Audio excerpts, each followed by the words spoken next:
Cathi Marcus here, ICF Certified Spiritual Coach.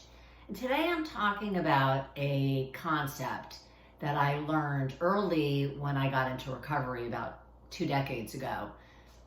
And the concept was for me to turn my will and my life over to the care of a higher power. And I was taught that turning my will, which are my thoughts, and my life, which are my actions, over to the care. So obviously this is a power that cares about me, that wants what's best for me, and it's a power greater than myself. So what I was taught about that was that I needed to give up all this self-sufficiency, relying on my own resources only to solve a problem that I faced. And in particular at that time, it was addiction issues. But today in my life, I'm far from having issues like that. And the issues I face are the more of the day-to-day life situations that come up for all of us. But I was thinking about this concept of how did I come to believe in this power? And my belief today, my faith today is way deeper and much more intimate and real and palpable for me than it was many, many years ago. In the beginning of this process of turning over my life, meaning that I was opening myself up to outside help, that began by finding somebody who had the life that I wanted to live. And at that time, it was a life free of addiction. And that person became my mentor or sponsor. And they gave me a way of life. They introduced me to a way of life that was far different than one where I was running the whole show. And in this new way of life, I was presented new ideas, so new thoughts, new perspectives. I was presented with the idea of taking a look at myself and seeing what I could change in me and my defects of character versus trying to control everybody else or anything else. So the way that I align myself with that higher power is by looking within and figuring out what am I doing to block the flow of love in my life. I was taught to pray and to meditate and not to intellectualize these practices, but to actually live them, which is a very different thing. And I just want you guys to know, like, all of this is just practice, progress. I am somebody who overanalyzes. I am somebody who is a recovering perfectionist.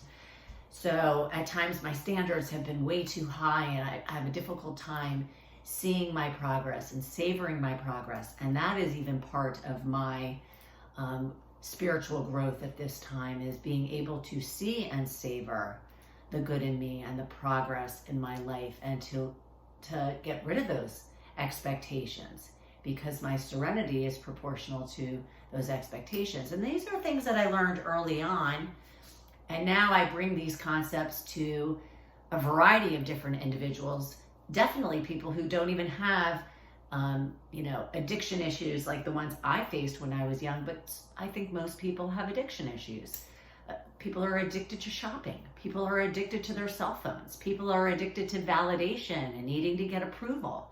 There's so many different ways that we distract ourselves from the feelings within, and at the same time, we're not realizing that that is what's blocking the flow of the love through us in our lives and enabling us to feel healthy, whole, and complete. So just wanted to share again that what that looks like for me today is when I am trying to fix something and force my way. So forcing, pushing, demanding that something go my way is not for the goodwill. It's not God's will, goodwill, right? Is another way to say it. Goodwill would be helps everybody, not just me. When I'm pushing, forcing, demanding my way, I am certainly not helping other people. So I need to look for a different way to do it. And I find that most today by doing writing. So you can journal in a diary. I do something called third person writing, which comes from the divine intelligence process that I teach. But you can do 10-step, Just any kind of writing, I think, helps us to get new perspective. So there's something about putting the pen to paper. Meditation, prayer, setting intentions is another great way to connect and get clarity on God's will and put that intention into action. So there's so many different ways, and this is the kind of stuff that I work with people on as a spiritual coach. Is there's a power greater than ourselves and we could tap into it, but how do we tap into it? What does that look like in practical terms? And if you're wondering and you'd like to incorporate more spirituality in your life, if you'd like to access and utilize and grow your faith in a higher power, then please reach out to me at kathymarcuscoaching@gmail.com, and I will be happy to set up a complimentary consultation. We can get to know each other and we can go from there. Thanks for tuning in. If you like the videos, please subscribe, share it with a friend who might need it, and hope you have a great day.